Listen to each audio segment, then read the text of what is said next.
Eso no está puesto. All the bread is mezonot. Have that in mind. And everything is Chalav Yisrael, Baruch Hashem as well.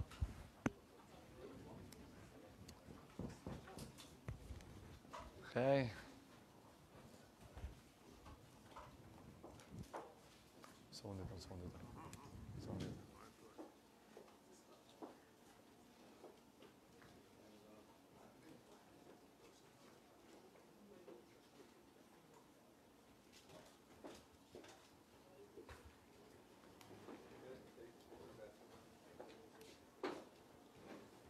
Okay, we are ready to start.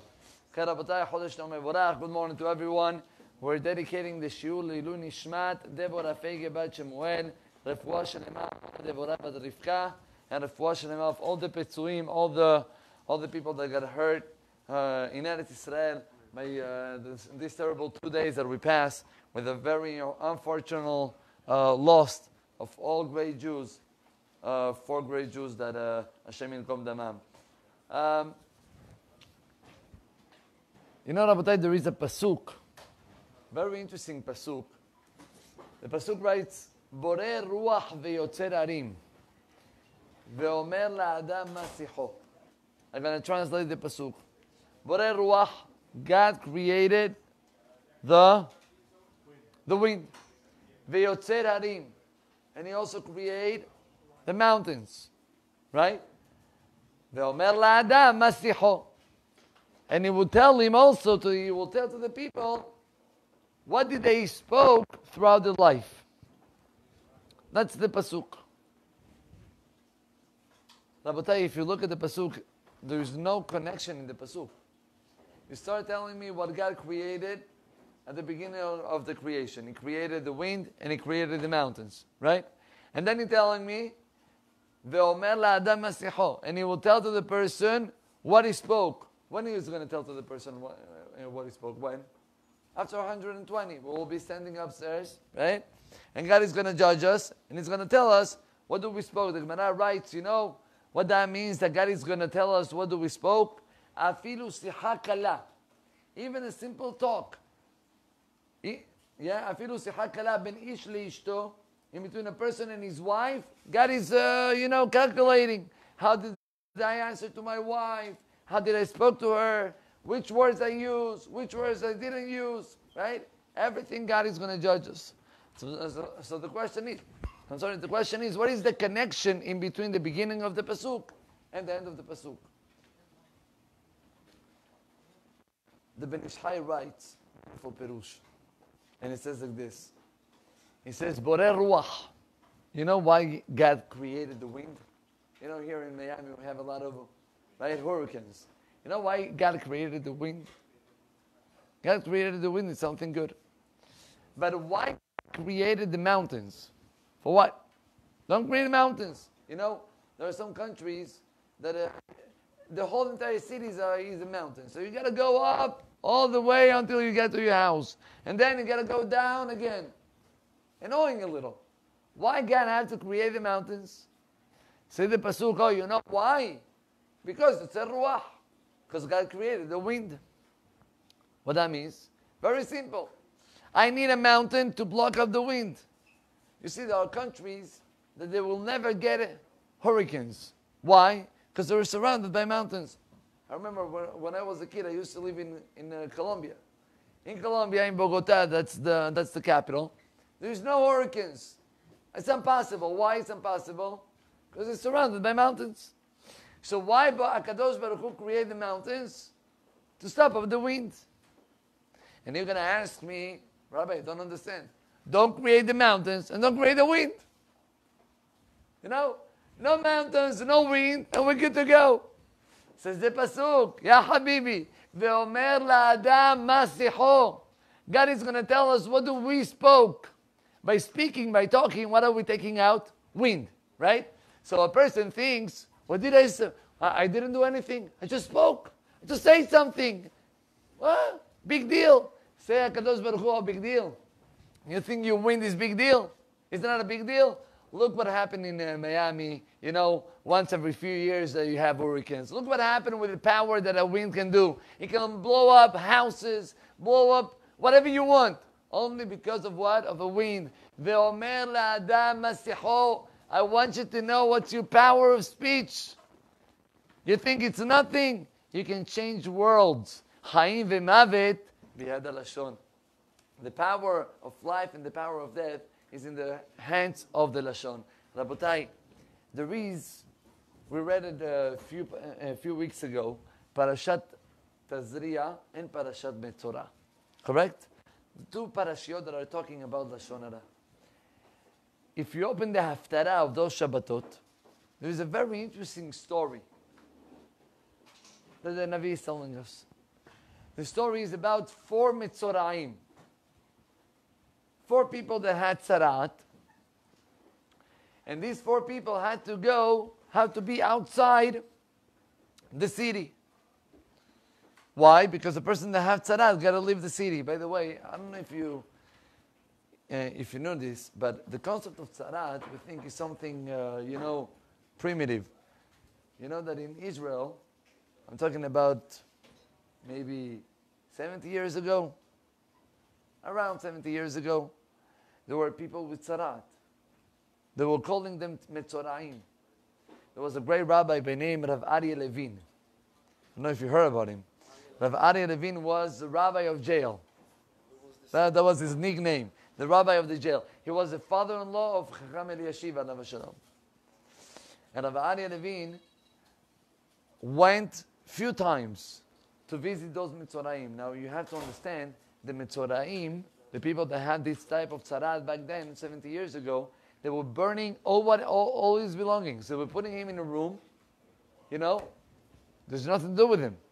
Bad minan until he will die, and then they will burn everything. So Rav Aryeh Levin went few times, obviously he didn't give the hand. Not to get contagiado. How you say it?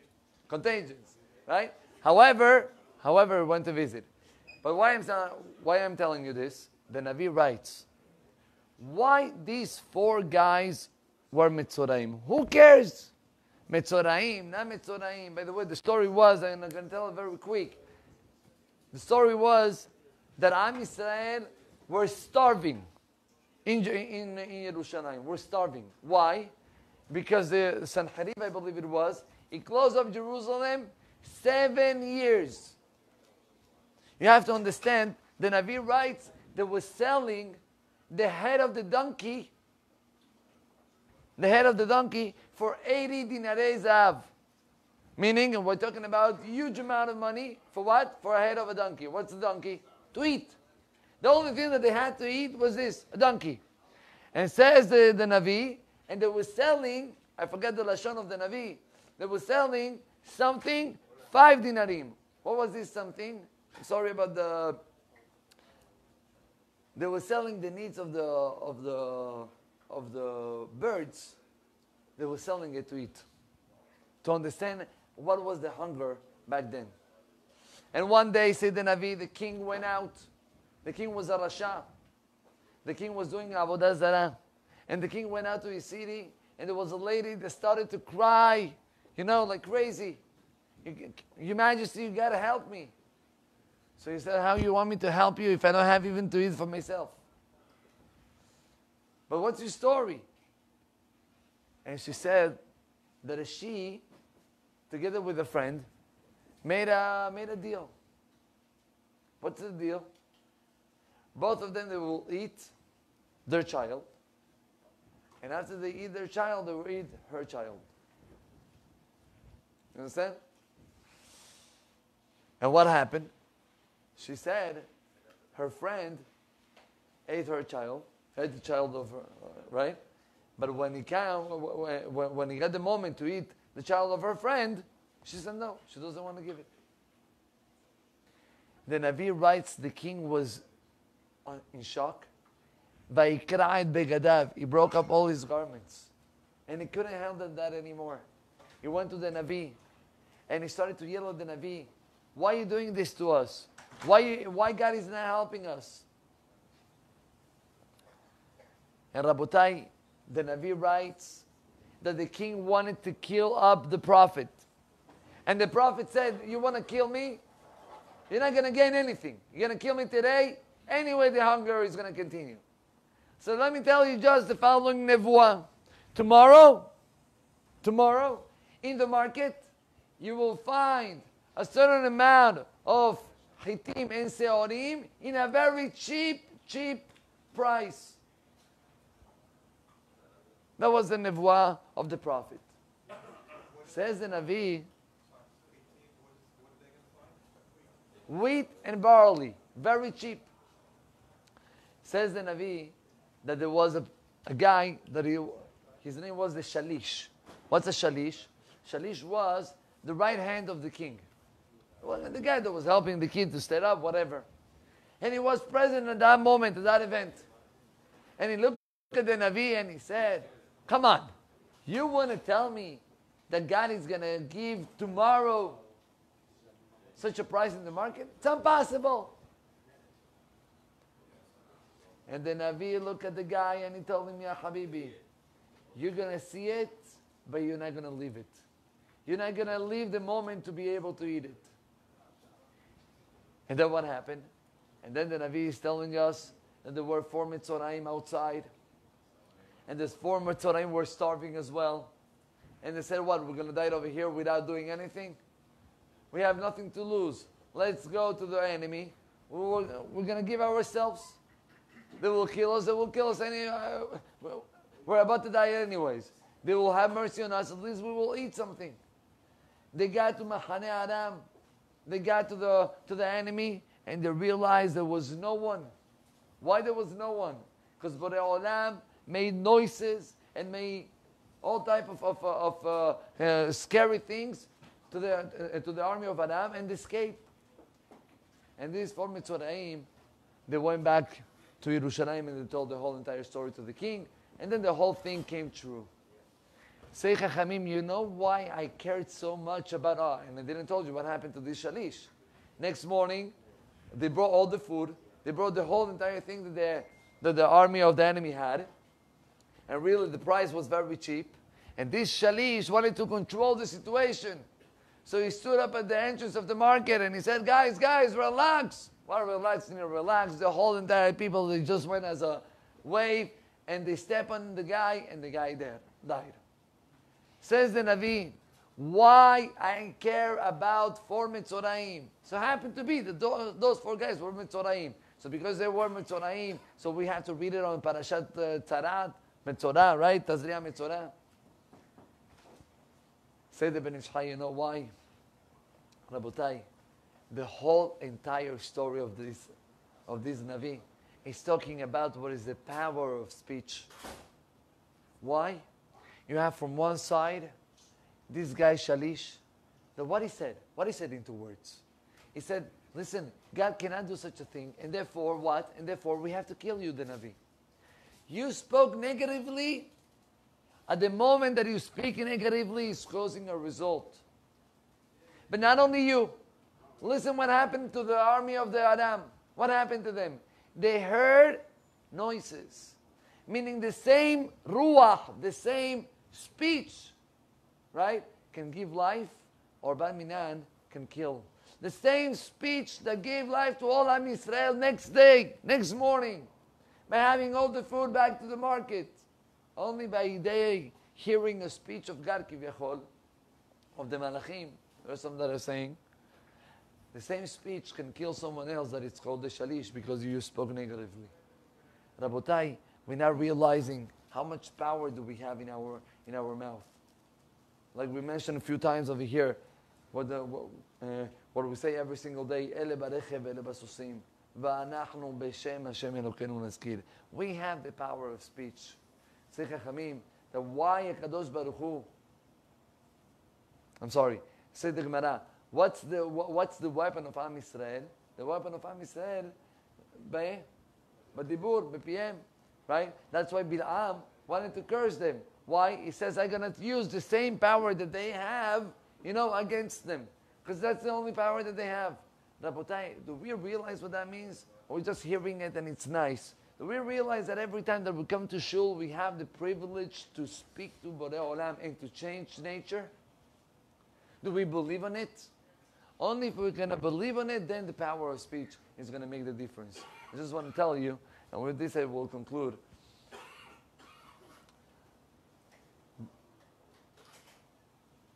I'm not sure if it's Rabbeinu B'Hayeh.